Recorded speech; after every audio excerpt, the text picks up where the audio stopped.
안녕하세요, 시소입니다. 비가 많이 오네요. 여러분들 되게 비 피해나 이렇게 건강에 문제가 없으신지 걱정입니다. 전상일 전시공 대표님 인터뷰한다고 글을 올렸었는데 인터뷰 잘 마쳤고요. 아쉽게도 동영상을 찍지 못했습니다. 장소가 좀 이렇게 카페고 해가지고 동영상을 찍지 못하고 한 2시간 정도 좋은 말씀 많이 들었고요. 신해철님, 마왕님하고 앨범 작업을 어떻게 의견 조율하면서 어떻게 해 갔는지. 근데 의견 조율이라기보다는 거의 두 분이 평소에 굉장히 생각이 비슷하고 하셔가지고 이제 같이 음악 듣고 놀이도 하고 토론도 하고 이런 과정에서 어떤 의견 교감이 있었고 어떤 디자인이나 앨범 타이틀 같은 경우에는 거의 전상일 대표님한테 전권을 주셨다고 하네요. 그리고 이제 거의 이제 컨펌을 하는 정도. 그러면서 이제 이분이 사실 한국의 로저딘이라고 해도 돼, 기분 나쁘실지 모르겠는데 하여튼 당대의 최고의 음반 디자이너였고 굉장히 혁신적인 작업을 많이 하셨죠. 그리고 한국에서 최초로 어떤 컨셉을 가지고 음반 커버까지 모두 아우르는 토탈 아트적인 작업을 하셨던 분이고, 서태지 님을 비롯해서 마왕 이외에도 서태지 님을 비롯해서 여러 아티스트들의 음반을 제작하신 분입니다. 아마 이제 기록 보시면 좀 뭔가 뭉클한 부분도 있고 새롭게 알게 되는 부분도 있을 거라는 생각이 들고요. 근데 아무래도 저 유튜브를 하면 유튜브를 한다고 하는 게 아니라 그냥 기록을 남겨 놓는다고 하는데 아무래도 사람들이 관심 갖고 보기에는 좀 많이 부족한 컨텐츠 같습니다. 그리고 그저 저는 계속 기록하는 일을 하고 싶어가지고 노력을 하고 있는데 이것도 노력의 일환이겠죠. 근데 20년을 넘게 한 우물만 팠는데도 이렇게 어떤 제 스스로 계속 앞으로 작업을 할 수 있는 환경 못 만들었다는 면에서 자괴감도 많이 느끼고 이 길은 제 길이 아닌가 라는 생각도 많이 좀 들기도 하고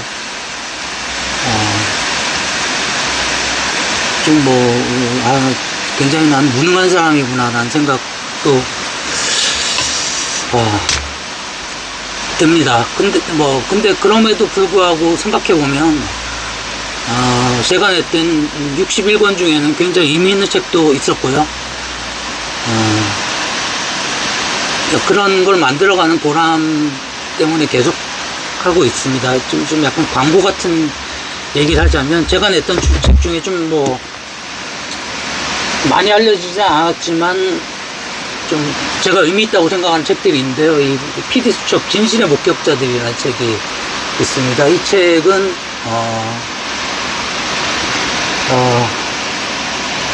PD 수첩 20주년에 여기 이렇게 써져 있죠. PD 수첩 20주년 기념 출간 그들이 못한 이야기. 그래서 민주주의 사회에서 언론의 자유는 모든 자유를 가능케 하는 자유라는 것을 PD수첩은 결코 잊지 않을 것입니다 라고 이렇게 문구가 써져 있고요. 그 PD수첩 20년 동안 가장 중요한 프로그램을 만들었던 그때 어떤 PD수첩에 족적을 남기신 분들 9분을 인터뷰했습니다. 김윤영 PD님 최초 기획자시고 종교라는 금기에 도전해서 아마 그때 기억하실 겁니다. MBC를 모 종교단체에서 주조정실까지 난입해가지고 방송이 끊기는 사태가 벌어지게 했던 윤기룡 PD님, 그리고 뭐 초창기 이 기록들을 알려주신 김상욱 PD님, 또 여러분들이 계시죠. 그 다음에 김환균 PD님, 송일준 PD님, 최진용 PD님, 그 다음에 최승호 PD님, 한학수 PD님, 김보슬 PD님, 뭐 이렇게 여러분들 얘기를 들었습니다. 뭐 황석 신화를 깨뜨린 한학수 PD님 얘기도, 한학수 PD님이 만들었던 황석 프로그램 때문에도 MBC가 망할 뻔했었죠. 뭐 그때 얘기들, 또 광우병 논란의 중심에 있었던 김보슬 PD님 얘기, 뭐 이런 얘기들이 실렸습니다. 근데 이 책이 그래서 초반에 이 출판사가 꽤 교과서도 만들고 이런 출판사라, 꽤 큰 출판사라 초반에 이 책이 좀 나갔었는데, 편집자, 뭐 당시 편집자님 얘기로 듣자면 아마 이명박 정권 시절이라 이명박 정권의 어떤 좀 위에 분이 공식적인 건지 아니면 비공식적인 건지 그냥 개인적으로 얘기를 한 건지 그 사장님한테 연락을 해서, 아니 어떻게 당신네 출판사에서 PD수첩 책을 낼 수가 있어? 뭐 이렇게 얘기를 하셔가지고 이 책이 바로 절판이 됐습니다. 그래가지고 많이 안 팔렸는데요.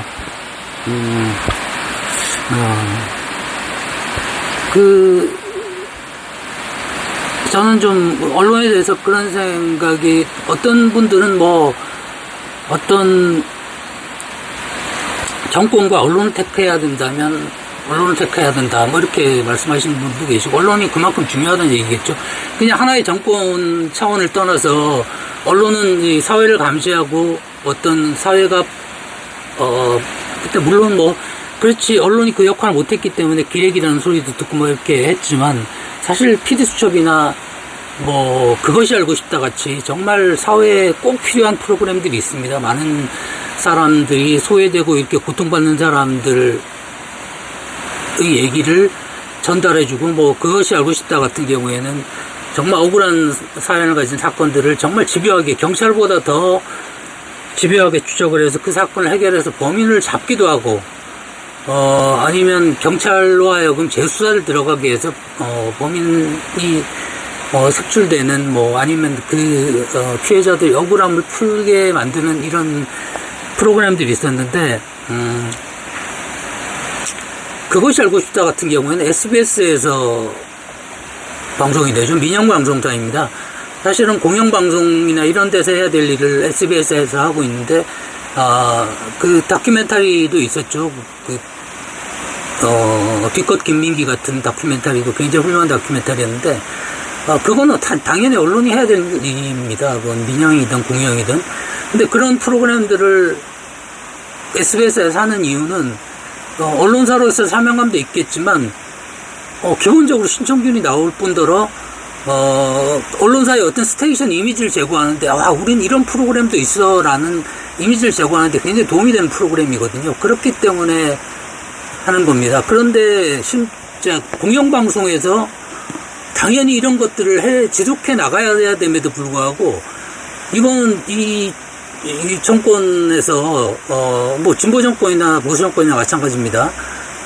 특히 보수 정권은 그렇죠.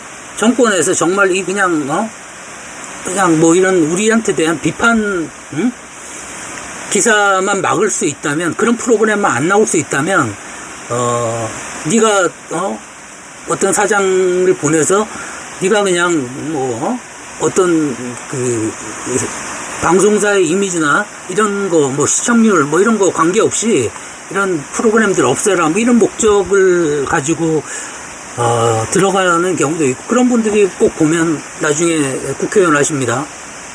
근데 그게 길게 봐서 얼마나 나쁜 일이냐 하면, 정말 한 개인이나 이 5년이면 그냥 5년간 하고 지나가는 이 정권이 자기네 사리 사욕 때문에 정말 사회, 이건 공기라고 하지 않습니까? 이거는 뭐 어떤 분은 뭐 흉기라고 하는데 자기들이 흉기지 어떻게 방송사가 흉기입니까? 자기네들한테 비판하는 방송을 했다고 해서 흉기라고 표현을 하고 그 프로그램들을 없애려고 하는. 근데 PD 수천만은 사실은 보수 정권뿐만이 아니라 진보 정권에서도 자기들 비판한다고 싫어하고 없애려고 하고, 사실 광우병이 그 노무현 정부 때였지 않습니까? 그래서 꼭 필요한 그 언론들을 지원하지는 못할 망정 어떤 정권 차원에서, 정권의 욕심 차원에서 이런 그 언론을 좀 더 언론의 자유를 후퇴시키는 행동에 대해서는 나중에 저는 뭐 이렇게 감옥을 못 보낸다고 하더라도 제대로 평가해가지고 단죄를 해야 된다라고 생각합니다. 진짜 무슨 뭐 친일 인명사전 뭐 이런 것처럼 해서 저는 단죄가 필요하다고 생각하고요. 예전에 그 프랑스가 전쟁에서 이긴 후에 나치 부역자들을 처벌할 때 정말 단호하게 했지 않습니까? 그때 언론인들은 훨씬 가혹한 처벌을 받았습니다. 왜냐하면 그만큼 언론의 역할이 중요하고, 언론인은 그래서 정말 사지사욕 없이 사회를 위해서 보도하고 이런 언론인들을 되게 존경받아야 된다고 생각합니다. 그래서 뭐 약간 광고하지 않은 이 책 굉장히, 언론에 종사하시는 분들은 아마 이 책을 보고 PD가 특히 이제 어떤 이런 교양 PD가 되고 싶어 하는 분들은, 시사교양 PD가 되고 싶어 하는 분들이 이 책을 보고 공부를 많이 한다고 들었는데, 참 뭐 관심 가진 뭐 이렇게 구입하시기는 어렵겠지만 아마 중고서점에도 있고 뭐 도서관 같은 데서 빌려볼 수도 있을 겁니다. 그리고 이제 개인적으로 광고를 하자면 아무튼 피치숍이 또 시간이 많이 지났는데 아마 뭐 또 40주년 되고 하면 그때도 이런 책이 기획됐으면 좋겠고, 저한테 기록할 수 있는 기회를 주셨으면 좋겠다는 생각이 들고요. 저는 또 요즘 그것이 알고 싶다의 광팬입니다. 거의 뭐 매회 빼놓지 않고 보는데, 그것이 알고 싶다도 이런 기획을 좀 하셔가지고 저한테 좀 이렇게 기록할 수 있는 영광을 주시면 뭐 제가 이렇게 보람을 갖고 이렇게 버텨나가는데 굉장히 도움이 될 것 같고요. 또 이렇게 바이러스가 지나간 자리, 이건 엄청 안 팔린 책인데 그래도 이게 팬데믹 시절에 가장 팬데믹 때 메르스 사태를 가장 잘 기록한 책, 또 웬만한 병원이나 나라에서 만든 백서보다 더 훌륭한 책이라는 평을 받았던 책입니다. 코로나 사태 때도 아마 이제 뭐 감염병 관련해서 중요하게 읽어야 될 책이 특집 같은 거 할 때도 이렇게 이 책이 많이 언급됐고요. 이 소개를 보면 소외받는 계층의 건강권을 넓히고 한국 의료의 형평성을 강화하기 위해 학계, 사회운동단체, 의료인단체, 인권단체, 정당 등에서 활동하고 있는 의료인들이 있다. 이들은 메르스 감염병이 예측하기 어려울 정도로 확산되고 공중보건 위기 상황이 초래되는 과정을 지켜보면서 왜 메르스 감염병은 사태가 되었는지, 무엇이 바뀌어야만 제2의 메르스 사태를 예방할 수 있는지에 대해 매우 고민했다. 그러나 의사에게조차 알려진 정보가 매우 부족해 혼란스러운 상황이 지속되었다. 2015년 7월 초 처음으로 모인 이들은 서로의 궁금증과 의견을 나누었고, 다양한 현장 의료인의 목소리를 통해 메르스 사태를 성찰하는 작업이 필요하다고 이름을 모았다. 이 이야기를 다른 의료인과 시민들에게도 알려 함께 소통해야 한다는 결론에 도달했다. 제대로 성찰했을 때 잘못을 바로잡으려는 노력도 제대로 할 수 있기 때문이다. 그래야 제2의 메르스 사태를 예방할 수 있을 것이다. 이렇게 메르스 사태 인터뷰 기획팀이 시작되었다. 이렇게 하셨고, 여기에 이제 강동진, 김대희, 김명희, 김선아, 김용명, 박형근, 임대성, 김석영, 조성식, 최윤정, 뭐 이렇게 이런 선생님이 참여하셨습니다. 뭐 의사 선생님도 계시고, 간호사 선생님도 계시고, 뭐 응급의학과 전문의, 뭐 약사, 뭐 이런 분들, 가정의학과 전문의, 뭐 이런 분들이 많이 참여를 하셨고요. 그런데 뭐 우리 결과는 알고 있지만 아마 뭐 이런 책이 나온다고 해서 막을 수는 없을지 몰라도 어떤 뭐 이런 목소리를 진지하게 귀를 기울이는 사람들이 많지는 않았던 것 같습니다. 결국 우리가 또 코로나 사태를 맞이했고 또 그 뭐 이건 전세적인 사태라 어떻게 뭐 좀 막기 힘들었을지 몰라도 그래도 조금은 더 잘 대처해 나갈 수 있지 않았을까 싶기도 하고요. 그래서 제가 이런 기록을 남겼던 것에 대해서 굉장히 저는 좀 약간의 자부심과 보람을 느끼고 있고 앞으로도 이런 기록을 많이 남겼으면 좋겠습니다. 그냥 그저 저는 기록을 남기고 싶습니다. 좀 뭐 이런 기획들이 있거나 이러면 올드보이라고 외면하지 마시고 연락 주시고요. 그리고 제가 요즘은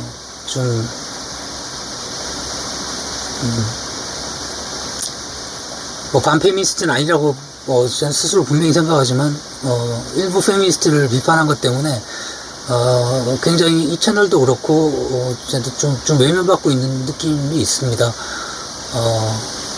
보면 남자들의 경우 좀 연대도 안 하고 좀 공부도 안 하는 것 같습니다. 제가 어떤 공부를 하려고 강연장에 가봐도 한 뭐 20-30명이 모였을 때 남자는 저 혼자인 경우가 굉장히 많았고요.